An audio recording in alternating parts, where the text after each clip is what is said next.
Pelayan Tuhan, beri yang terbaik. Kayaknya belum seru suaranya. Pelayan Tuhan, beri yang terbaik. Ya, beri yang terbaik ya. Jadi yang terbaik artinya apa? Tidak asal-asalan, tidak sekedar, tapi sungguh-sungguh ya. Itu sama dengan oh, hukum yang utama ya.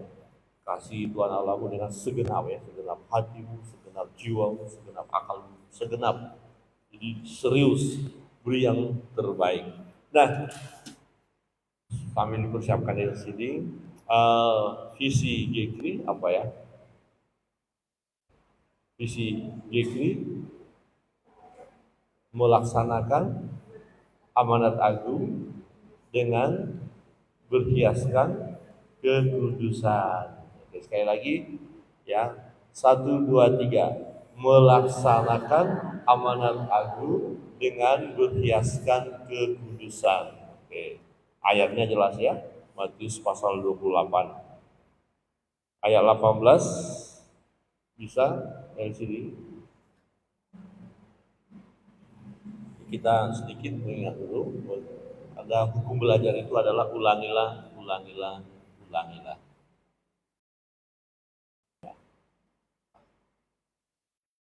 Ya, lanjut.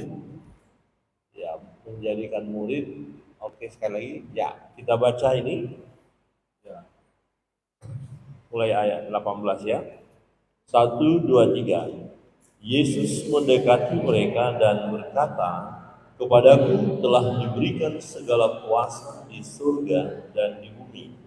Karena itu pergilah, jadikanlah semua bangsa muridku, dan baptislah mereka dalam nama Bapa dan Anak dan Roh Kudus.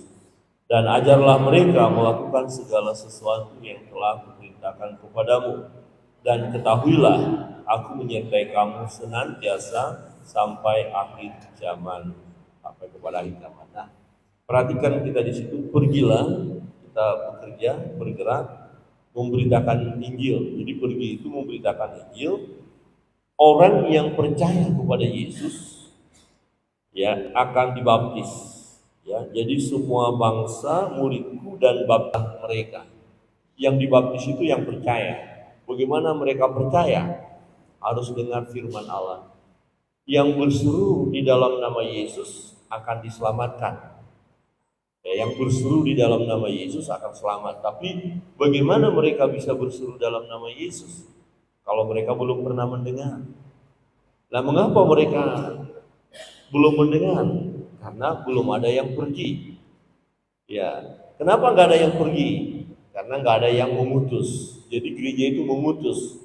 Ya, kita diutus, pribadi lepas pribadi harus pergi menjadi saksi. Ya, menjadi saksi menghasilkan buah.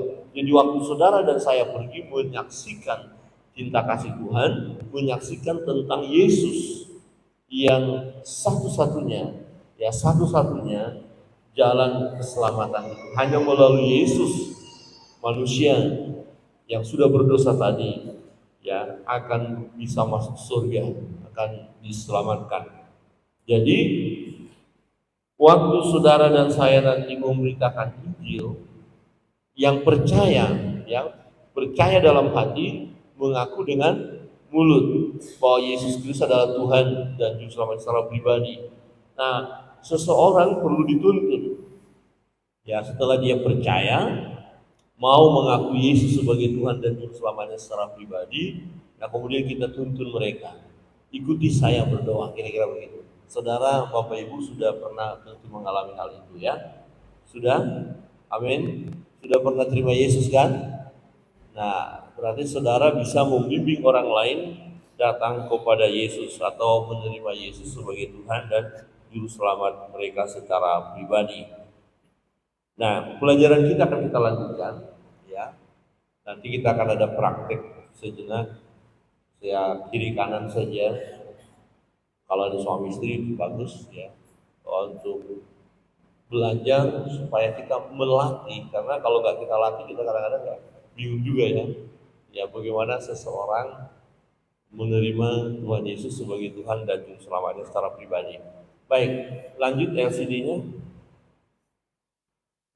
Ya, kita masuk ke pelajaran kemarin, beberapa yang sudah kita pelajari. Lanjut terus sampai ke hubungan yang baru.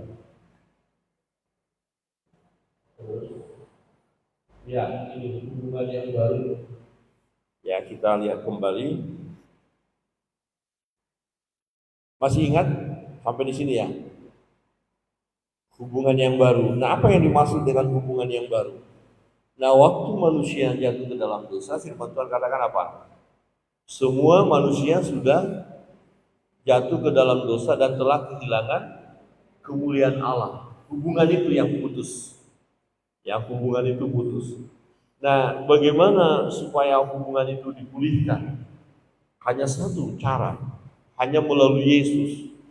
Ya, hanya melalui Yesus yang memulihkan hubungan kita. Siapakah Yesus Kristus menurut bukti yang dinyatakan oleh kebangkitannya? Roma 1 ayat 4, silakan dibuka.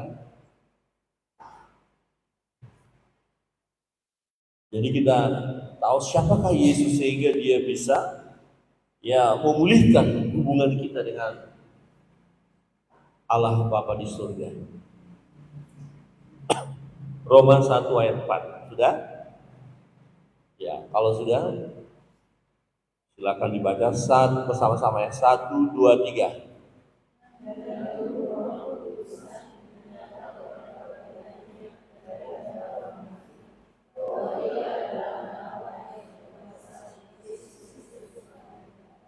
Nah, siapa dia?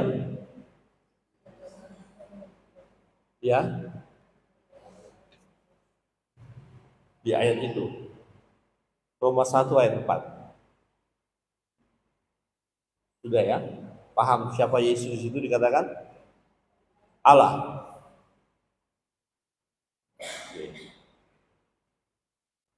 Baik. Yang kedua, siapakah Yesus Kristus berdasarkan ayat berikut? 1 Yohanes 5 ayat 20.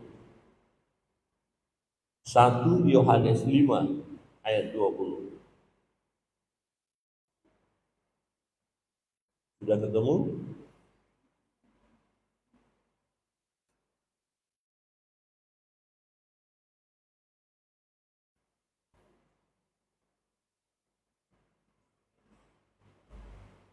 Satu Yohanes, bukan Yohanes ya, tapi 1 Yohanes 5 ayat 1 ya.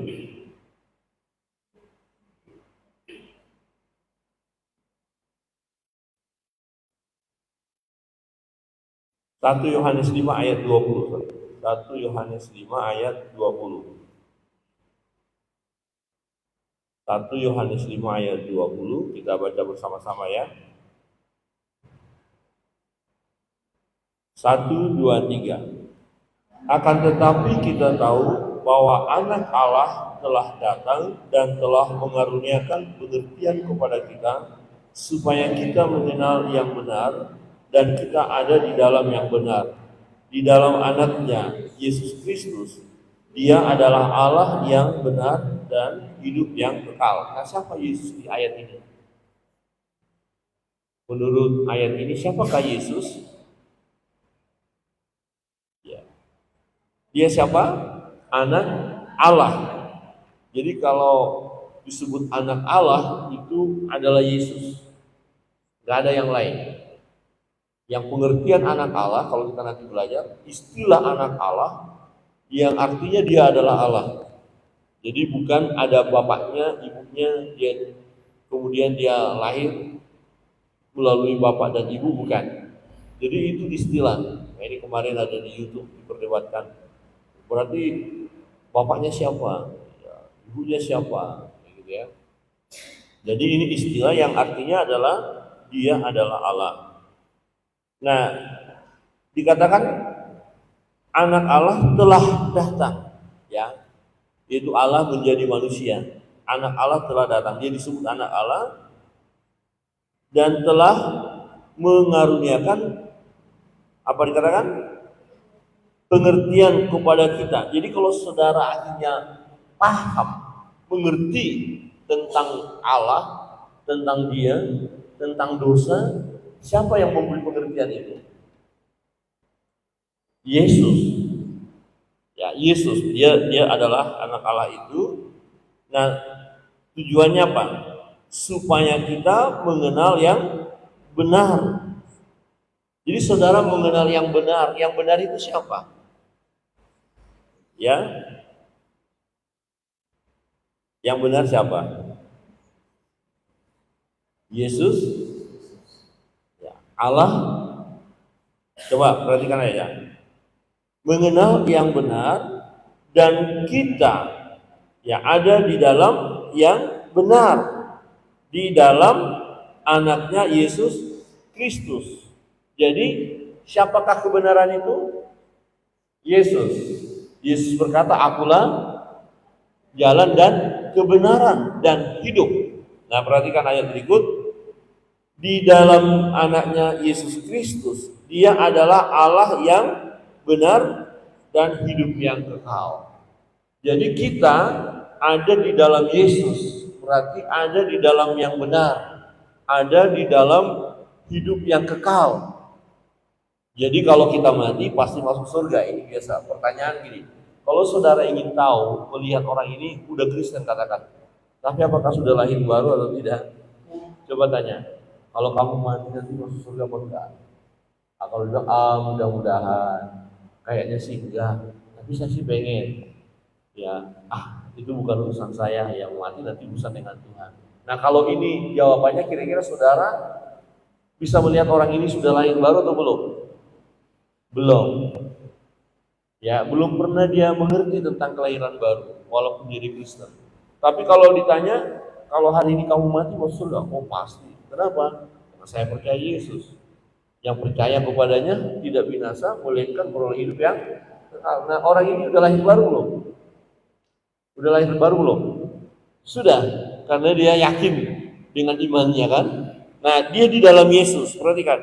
Jadi kita mendapat pengertian, mengetahui kebenaran itu oleh Yesus, dan di dalam Yesus ya kita hidup, ya kita ada di dalam Allah yang benar dan hidup yang kekal. Ini kuasa, ini paham. Ini kita. Jangan sampai kita sebagai pelayan-pelayan Tuhan ragu-ragu tentang Yesus, tentang hidup yang kekal ini. Kemudian yang berikut, apakah akibatnya bagi kita bila Kristus tidak dibangkitkan dari kematiannya? Kalau Yesus itu mati, ini sudah sering ya kita dikotbahkan, dipelajari. Kalau Yesus ternyata tidak bangkit waktu dia disalibkan, mati, dikubur, kemudian nggak bangkit-bangkit. Nah, akibatnya buat kita apa? Sebelum membaca ayatnya, mesti ada yang hafal, yang tahu. Apa? Kasih mic-nya satu-satu biar. Ya, silakan. Siapa yang mau jawab? Ibu Bella. Oh, Ibu. Ya. Ya, kok takut banget ya? Apa menurut Bapak Ibu ya? Silakan. Kalau Yesus ternyata nggak bangkit-bangkit juga. Ya, sia-sia. Kenapa sia-sia?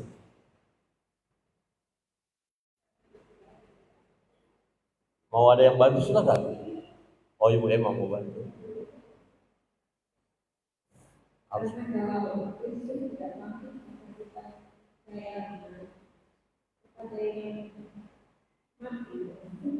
Berarti kita percaya kepada yang mati dong. Oke. Terus kalau percaya kepada yang mati gimana? Iman mati. Oke. Ada yang lain bantu. Ya, jadi jangan percaya kepada yang mati. Kira-kira coba ditangkap. Kalau mati apa ya? Apa yang Bapak Ibu temukan tentang tadi perkataan, oh mati kok, gak hidup-hidup. Apa yang ditemukan, saudara temukan, Bapak Ibu temukan, oh mati berarti sia-sia dong. Ada apa? Ya, tidak bisa apa-apa, orang dia sendiri mati kok. Ya, jadi jangan percaya kepada yang mati. Siapa di sini mbahnya, bayinya, opungnya, kakeknya yang sudah meninggal, kakek, nenek sudah meninggal. Nah kalau tiba-tiba malam-malam datang buka pintu, kalian gimana? Percaya nggak? Tapi suaranya persis, cucu, nggak mau buka nih, cucu. Kira-kira saudara bilang apa? Percaya? Iya, kan sudah mati. Berarti kalau dia ngomong itu siapa ya? Tapi bisa terjadi loh seperti itu. Bisa.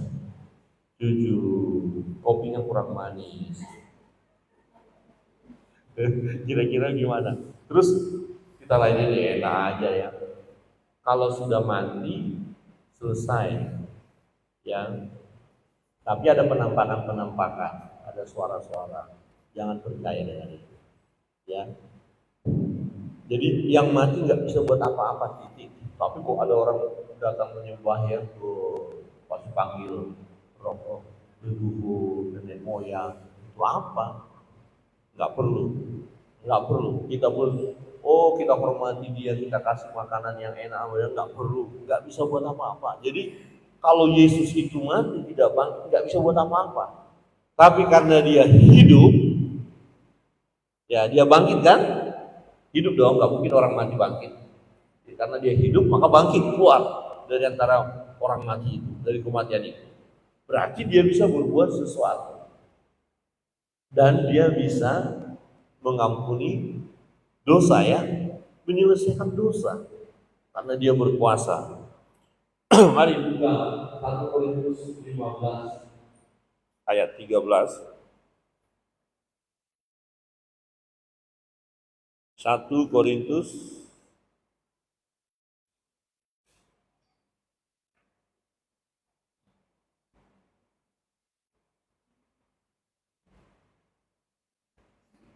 1 Korintus 15 mulai dari ayat 13 ya.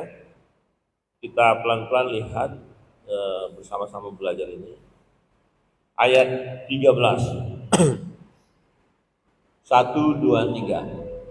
Kalau tidak ada kebangkitan orang mati, maka Kristus juga tidak dibangkitkan. Jadi, nah di sini kita belajar bahwa orang mati nanti akan dibangkitkan.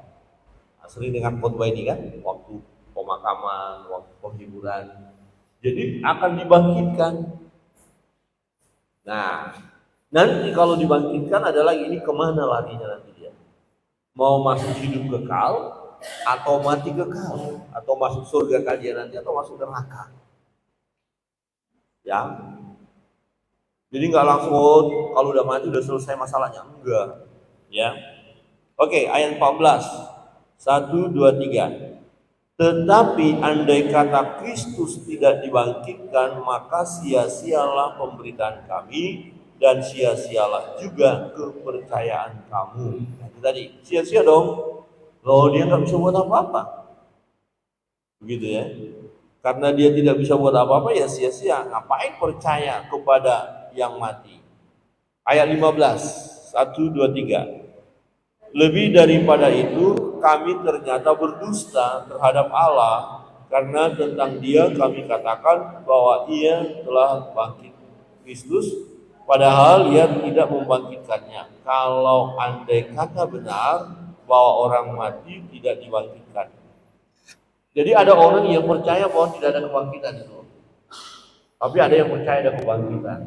Nah, Rasul Paulus berkata begini, kalau kami ajarkan tidak ada kebangkitan tapi ternyata tidak ada, kami kan berbohong. Jadi kita harus paham ini, bahwa ada kebangkitan orang mati nanti. Percaya dengan hal ini? Ini ajaran dasar ya, harus pegang ini. Ya kan ada orang berkata begini, kenapa orang mau langsung ya mau mati kayak mau apa, mau bunuh diri kayak gitu ya? Karena dia nggak pikirkan bahwa ada nanti kehidupan yang akan datang. Apakah akan masuk surga atau neraka? Tapi kalau mengerti itu, ada kehidupan nanti akan menjaga, ya, tidak selesai. Kalau kita mati selesai enggak, ya. Nah, kalau kita ajarkan, saudara nanti harus ajarkan ini. Tapi kalau saudara nggak percaya, nah bagaimana saudara mengajarkan? Nah, saudara nanti mengajarkan tentang hal ini. Kalau benar tidak bangkit Kristus, ya bohong dong kita gitu loh. Nah, jadi karena Yesus bangkit, kita nggak bohong. Jadi saudara pun harus memberitakan kepada orang lain bahwa memang ada kebangkitan orang mati. Karena Yesus bangkit. Ayat 16. 1, 2, 3. Sebab jika benar orang mati tidak dibangkitkan, maka Kristus juga tidak dibangkitkan. 17. Dan jika Kristus tidak dibangkitkan, maka sia-sialah kepercayaan kamu dan kamu masih hidup dalam dosamu. Nah ini tadi, ayat ini. Bagaimana bisa Yesus mengampuni segala dosa dan kesalahan kita kalau dia sendiri nggak bangkit? Ya sia-sia dong kita percaya. Jadi kita percaya kepada yang mati tadi. Ya ngapain percaya kepada yang mati? Ya, coba lihat kiri kanan dan katakan, jangan percaya kepada yang mati. Ya. Percayalah kepada yang hidup. Amin. Ya, puji Tuhan ya. Harus kita pegang ini. Nah, kalau Kristus tidak dibangkitkan, ya sia-sia kan percaya kita. Ayat 18. 1, 2, 3. Demikianlah binasa juga orang-orang yang mati dalam Kristus. Jadi kita orang Kristen, kita bilang kita masuk surga kalau mati. Tapi kalau Yesus nggak bangkit, nggak benar, berarti kita tetap mati juga. Kalau Kristus tidak dibangkitkan, sia-sia kita percaya. Padahal kita sudah mengakui Yesus sebagai Tuhan kita. Ya sia-sia karena kita tidak akan masuk surga kalau Yesus tidak dibangkitkan. Ya. Ayat 20. Kita baca bersama-sama ayat 20. Ya, 1, 2, 3. Tetapi yang benar ialah bahwa Kristus telah dibangkitkan dari antara orang mati sebagai yang sulung dari orang-orang yang telah meninggal ya. Tetapi yang benar ialah bahwa Kristus telah dibangkitkan. Oke.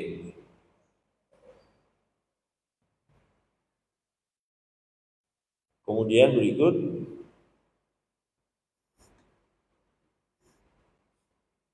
ya, kita lihat di sini apakah akibatnya? Ya, kalau Kristus dibangkitkan jelas kita sudah mengerti, sia-sialah iman percaya kita kalau tidak dibangkitkan. Tetapi yang benar adalah Kristus dibangkitkan. Amin. Ya, itu yang jadi berita kita penginjilan itu, memberitakan Injil itu adalah beritahukanlah tentang Yesus yang datang ke bumi. Dia adalah Allah menjadi manusia. Dia disebut anak Allah. Ya. Dia disebut anak Allah. Nah, dialah kebenaran itu. Dialah hidup. Dialah jalan itu. Yang percaya kepadanya tidak binasa, melainkan peroleh hidup yang kekal. Nah, yang percaya tidak usah ragu-ragu, pasti masuk surga. Karena apa? Yesus sudah membuktikan bahwa dia adalah Allah. Dengan cara apa? Dia bangkit dari antara orang mati. Jadi bukti kealahannya adalah dia bangkit dari antara orang mati. Dia hidup. Jadi kematian tidak menguasai Yesus. Maut tidak menguasai Yesus. Maka firman Tuhan katakan, hai maut, di manakah sengatmu? Jadi kuasa maut tidak bisa membelenggu Yesus. Tapi maut itu dikalahkan oleh Yesus. Nah,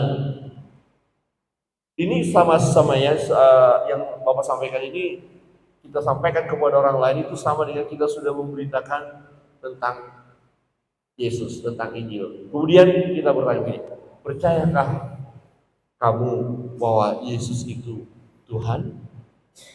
Percayakah kamu bahwa kalau Yesus itu bisa mengampuni segala dosa-dosamu? Percayakah kamu kalau Yesus bisa membawa kamu ke surga? Kan Yesus berkata, akulah jalan dan kebenaran dan hidup. Tidak ada seorang pun yang sampai kepada Bapa kalau tidak melalui aku. Jadi kita jelaskan hanya melalui Yesus. Waktu kita membuka hati dan percaya Yesus, maka Yesus berdiam di dalam kita, ya, dan pasti, ya pasti kita pun mengalami hidup yang kekal itu. Jadi kematian tidak perlu membuat kita takut. Nah, kemudian kita bertanya, apakah kamu mau percaya Yesus dan mau menerima Yesus sebagai Tuhan dan Juru Selamatmu? Nah, waktu kita tanya, setelah kita jelaskan jawabannya kan apa kira-kira? Ada berapa kemungkinan waktu saudara beritahukan orang lain? Bisa 3 ya? Bisa, enggak, saya enggak percaya, saya sudah punya keyakinan kok. Yang kedua, nanti dulu, masih bingung, ragu-ragu. Yang ketiga, ya, saya mau percaya. Nah, ketika dia menolak, jangan kita marah. Ya, doakan aja, tidak apa-apa. Kalau dia masih ragu-ragu, kasih kesempatan, jelaskan lagi. Jadi, tidak boleh dipaksa. Tapi kalau dikatakan, ya, saya mau terima. Itu jangan nunggu besok-besok lagi. Saat itu, tuntun dia terima Yesus. Oke? Nah, kira-kira begini. Nah, oke. Kalau begitu, ikuti saya berdoa. Kalau kamu mau terima Yesus, ikuti saya berdoa. Nanti dengar dulu ini, kemudian ambil pasangan, layani satu dengan yang lain, hanya belajar tuntun terima Yesus ya.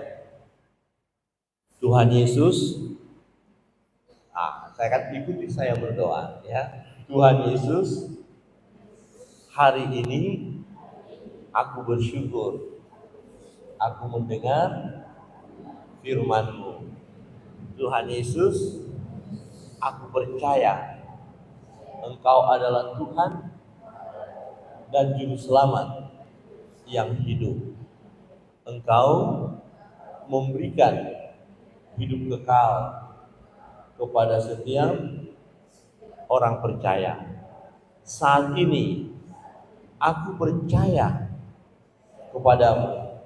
Aku buka hatiku, aku undang Engkau masuk dalam hidupku sebagai Tuhan dan Juru Selamatku secara pribadi.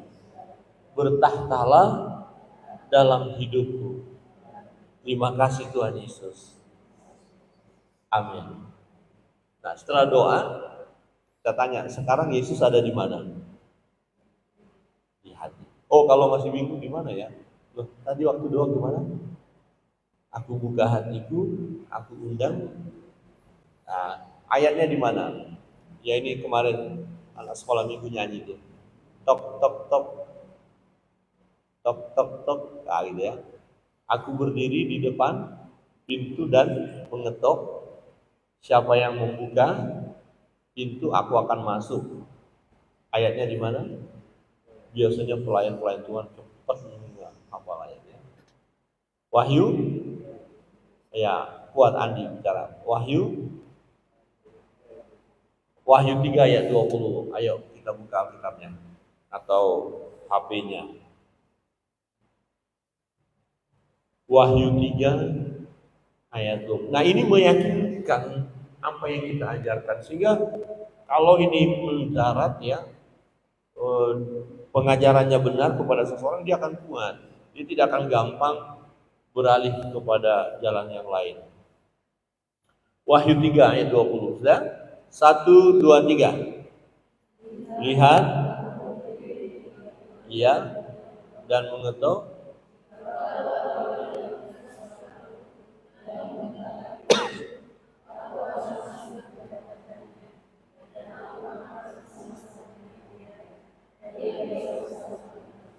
Ya, lihat, aku berdiri di depan pintu mengetok. Ya, jika apa dikatakan? Siapa yang? Nah, itu menunjukkan waktu kita bercerita tentang Dia, tentang Yesus tadi. Hanya Dia satu-satunya Juru Selamat. Ya. Akulah jalan dan kebenaran. Tidak ada nama lain di bawah kolong langit ini yang olehnya kita dapat selamat. Kisah para Rasul 12 ayat 6 itu ya. Nggak ada nama lain, nggak ada, hanya nama Yesus. Ya, nah waktu kita jelaskan itu seperti Yesus mengetuk. Jadi kita memberitahukan dia, mengetuk hatinya. Nah sekarang kamu dengar, sudah jelaskan firman, saya jelaskan tentang Yesus. Sekarang bagaimana? Mau buka hati apa enggak? Oh ya, saya membuka hati. Ya itu. Maka Yesus bilang, siapa yang membuka, aku akan masuk. Jadi waktu dia bilang dari buka hati, berarti terima Yesus. Oke, sekarang praktek kiri kanan. Nanti gantian. Tidak seperti yang harus seperti yang Pak Pendeta tadi katakan, tapi intinya kan kita jelaskan dulu. Jadi beritahu ya, ya artinya ini, kita waktu berdoa itu bersyukur untuk pertemuan itu, bersyukur untuk kebenaran yang kita tahu itu, dan saat ini aku buka hatiku, aku terima Engkau ya Yesus sebagai Tuhan dan Juru Selamatku. Ya bisa ya, mengerti ya. Kemudian setelah doakan bertanya, di mana Yesus sekarang berada? Silakan berpasangan ya, kiri kanan. Ya, ada dari Bu Pendeta.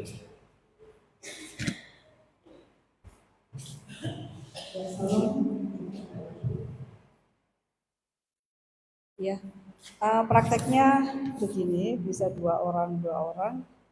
Jadi mulai dari kenalan dulu, anggaplah istilahnya belum kenal atau mungkin saudara atau teman bisa kenalan dan berkata bahwa kalau 2 minggu yang lalu kita kan belajar mengenai Yesus berdiri di muka pintu dan mengetuk, barang siapa yang membuka pintu dia akan masuk dan tinggal di dalamnya, kan gitu.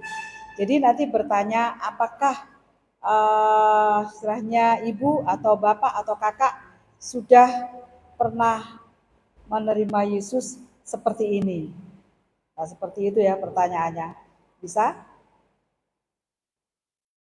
Jadi saling, jangan suami istri. Nanti kalau suami istri malah nggak serius, malah bercanda. Ya, ya mungkin bisa siapa? Pak Lube, mungkin bisa dengan siapa? Pak Grace, Andi bisa dengan Pak Philip, dan silakan untuk apa? Langsung bergandengan dengan ya.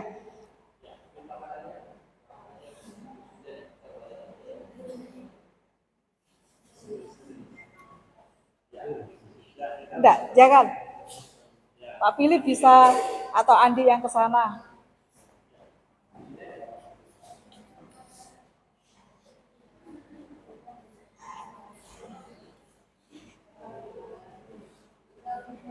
Bung Erwin mungkin bisa diulang dari pertama, dari mulai perkenalan itu.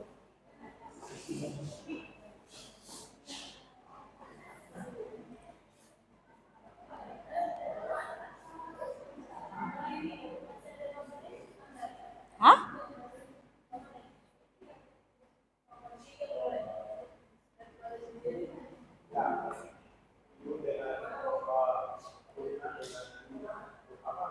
Yang awal yang mulai Yesus mengetuk pintu itu, Wahyu.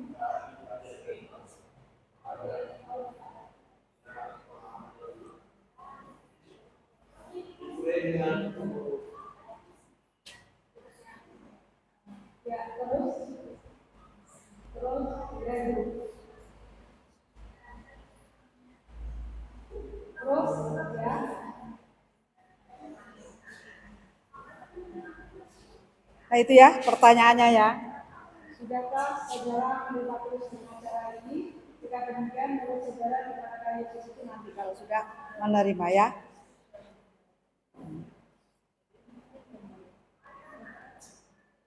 Ya, silakan.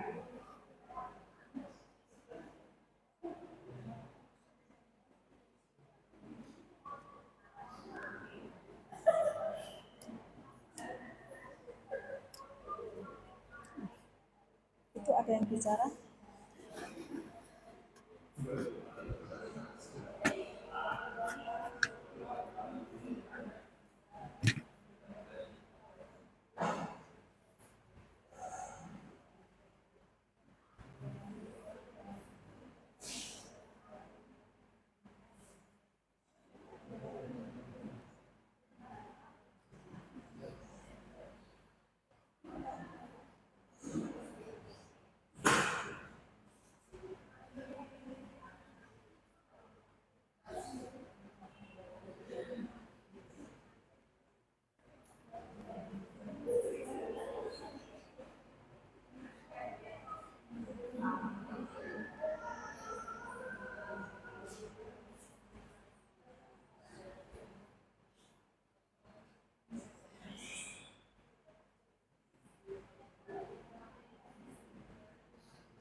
Jika jika pertanyaan yang pertama itu sudah, maka pertanyaan yang kedua, terus Bung Erwin, yang tadi ya. Kalau sudah menerima ya. Tadi kan kalau Yesus berdiri di mukaku,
Jika sudah selesai menerima Yesus, maka ada pertanyaan berikutnya itu saudara, di manakah Yesus Kristus sekarang ini? Itu tuntunannya ya.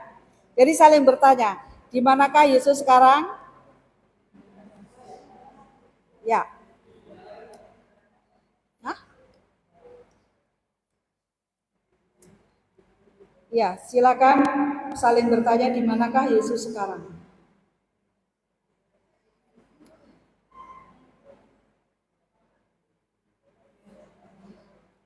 Jangan kita yang menjawab ya, kita harus bertanya kepada temannya. Kan sudah terima Tuhan Yesus, nah sekarang Tuhan Yesus ada di mana?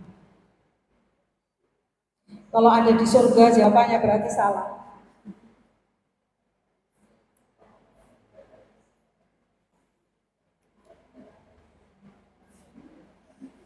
Terus setelah itu baru lanjut pertanyaan berikutnya.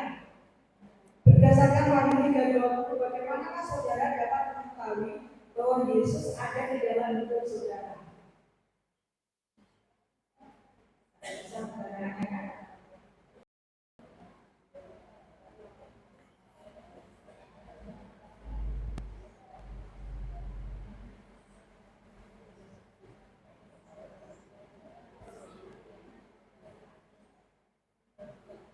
Bagaimana saudara dapat mengetahui bahwa Kristus itu ada dalam hidup saudara? Tadi kan dikatakan bagi dalam hati.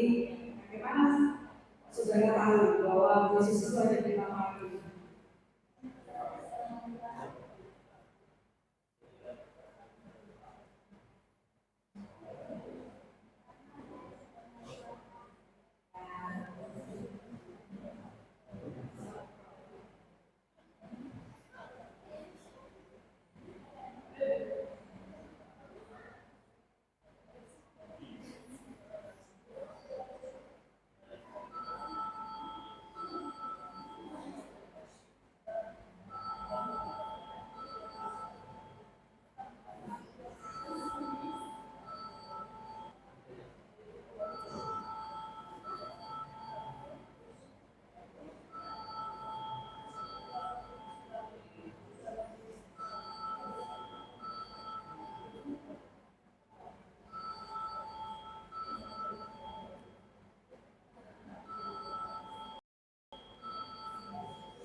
Kalau sudah dijawab, sekarang saudara sudah menerima Yesus Kristus masuk ke dalam hidup saudara dan dengan demikian saudara telah mempunyai hubungan pribadi dengan Dia, betul kan?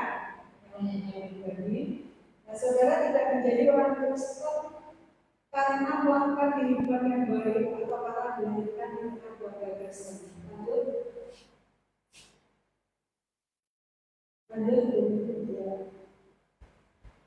Perkataan Kristus berarti Kristus juga seseorang. Kristus tinggal di dalam hidup saudara. Kita menyatakan bahwa banyak hal terjadi bila Kristus tinggal di dalam hidup saudara. Terus, nah sekarang hubungan yang baru, yang tadi sudah dijelaskan. Berarti sudah bisa ya? Apakah ada yang masih menceritakan? Silakan kalau ada yang masih bercerita. Kalau ada yang berkata kesulitan, iya. Jadi digantian ya, silakan.